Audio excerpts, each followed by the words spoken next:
Alhamdulillah wa salatu wa salam ala rasulillah amma ba'd.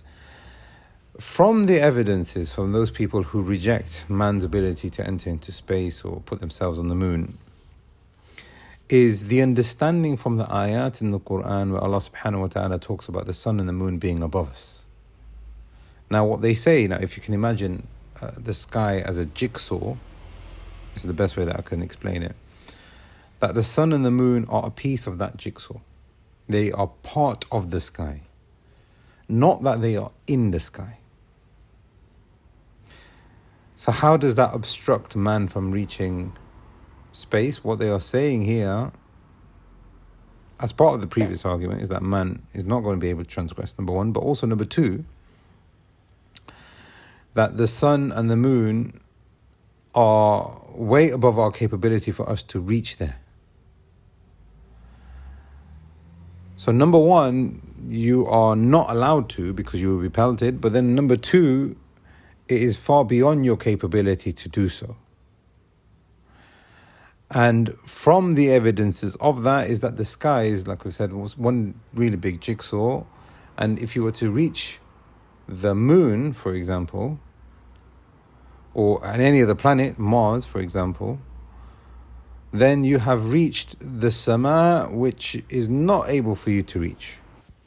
So for example, Allah subhanahu wa ta'ala says in Surah Nuh, أَلَمْ تَرَوْا كَيْفَ خَلَقَ اللَّهُ سَبْعَ سَمَاوَاتٍ طِبَاقًا. Have you not seen that Allah subhanahu wa ta'ala has created the seven skies on top of you, one on top of the other?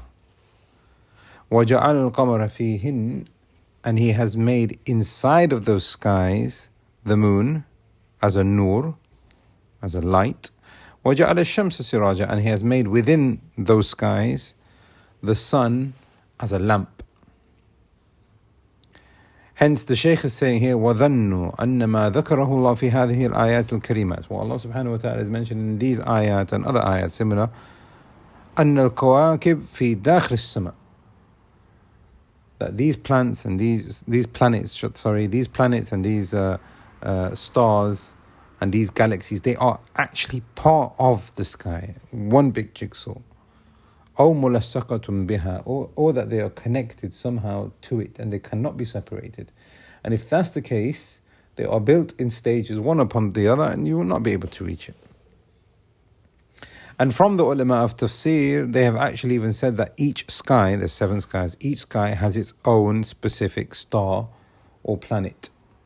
So they have said, for example, that al-qamar fi sama' ad-dunya, that the moon is in the first sky. Wa-atrad, which I believe is Mercury, is in the second sky. Wa-zahra, Venus, is in the third sky.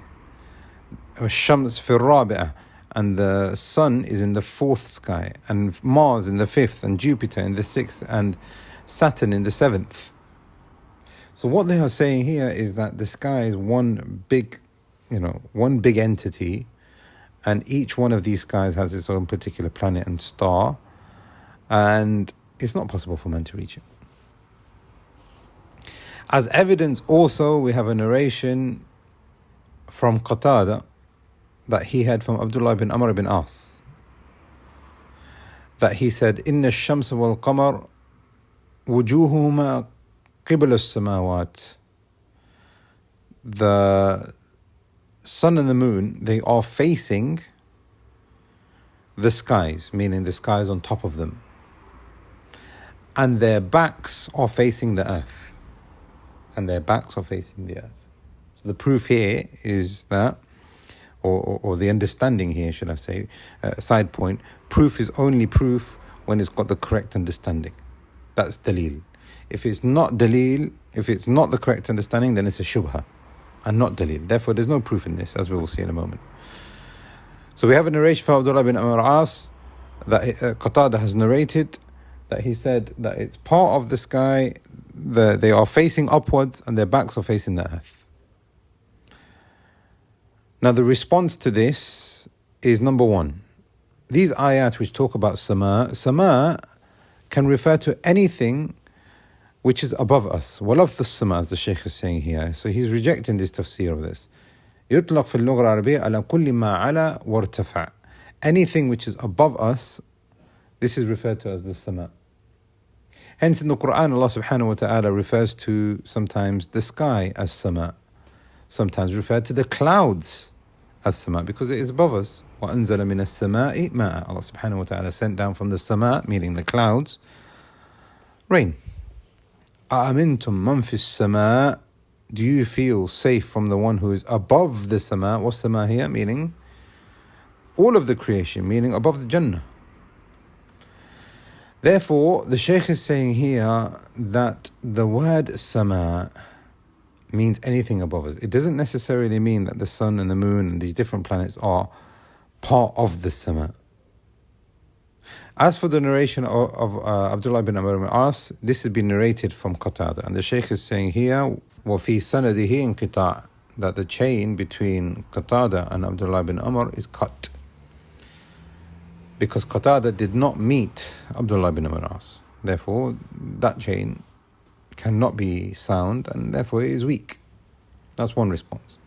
Another response from this, even if it was correct in its chain of narration, then it is likely that Amr bin Abdullah bin As has had this as part of a narration from Bani Israel.